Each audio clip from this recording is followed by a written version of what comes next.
It was about 5 or 6 weeks ago that Victoria spoke to a group of 600 people at a Rotary Club, and she's going to be giving the same speech to us today.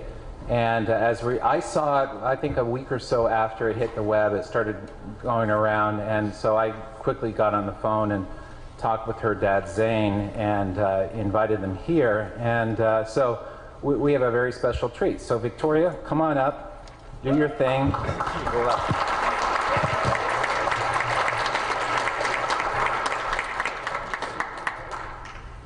Have you ever wondered why Canada is in debt? Have you ever wondered why the government forces Canadians to pay so many taxes? Have you ever wondered why the bankers from the largest private banks are becoming wealthier and the rest of us are not? Have you ever wondered why the gross national debt is over $800 billion? Or why we are spending $160 million a day on the interest of the national debt? That's $60 billion a year. Have you ever wondered who receives the $60 billion? What I have discovered is the banks and the government have colluded to financially enslave the people of Canada.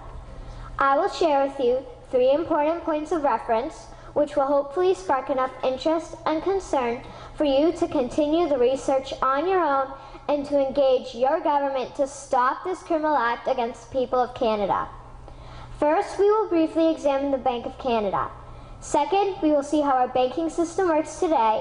And lastly, I will offer a viable solution that we can petition our government to implement.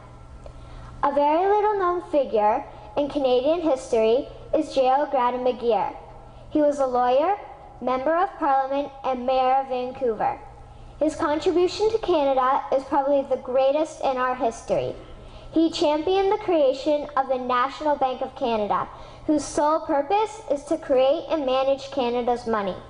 It was formed on July 3, 1934, and owned by all Canadians. Until the 1970s, because of the Bank of Canada, Canada's national debt was held at a constant, manageable level, until the government decided to implement what we now have as our modern-day banking system that is robbing the Canadian people. So how are they robbing us? Allow me to explain how our private banks and government work today. First, the Canadian government borrows money from the private banks. They then lend the debt-based money to Canada with compounded interest. The government then continues to increase taxation of Canadians year after year in order to pay back the interest on the exponentially growing national debt. What results is inflation, less real money for Canadians to spend into our economy, and the real money being used to pad the pockets of the banks.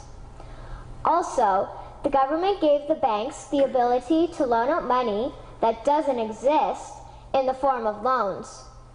When a bank gives you a mortgage, which literally means a death pledge, or a loan, they don't actually give you money. They click a key on a computer and generate the fake money out of thin air. They don't actually have it in their bank vaults. Presently, the banks only have $4 billion on reserve, but they have loaned out over $1.5 trillion.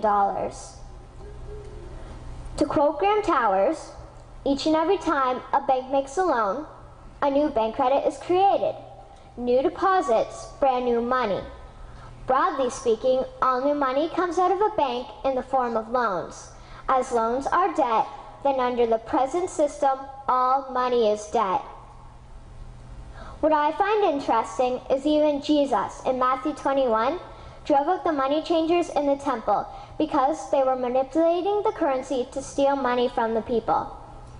The private banks are just like the money changers in Matthew 21.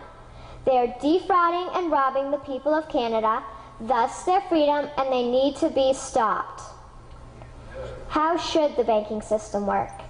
In an infamous interview, Mr. McGeer asked Mr. Towers, "Can you tell me why a government with power to create money should give that power away to a private monopoly and then borrow that which Parliament can create itself back at interest to the point of national bankruptcy?"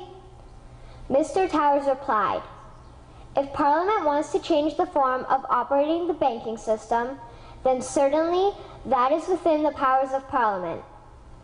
In other words, if the Canadian government needs money, they can borrow it directly from the Bank of Canada. The people would then pay fair taxes to repay the Bank of Canada. This tax money would in turn get injected back into our economic infrastructure, and the debt would be wiped out. Canadians would again prosper with real money as the foundation of our economic structure and not debt money. Regarding the debt money owed to the private banks, such as the Royal Bank, we would simply have the Bank of Canada print the money owing, hand it over to the private banks, and then clear the debt with the Bank of Canada. And yes, we have the power and lawful right to do so. In conclusion, it has become painfully obvious, even for me, a 12-year-old Canadian, that we are being defrauded and robbed by the banking system and a complicit government. What will we do to stop this crime? What will we do to ensure that the next generation will live free and clear of the debt-based economy that enslaves them to the banks? Margaret Mead said the following, and I hope that all of you remember this. Never doubt that a small group of people can change the world. Indeed, it is the only thing that ever has. Thank you.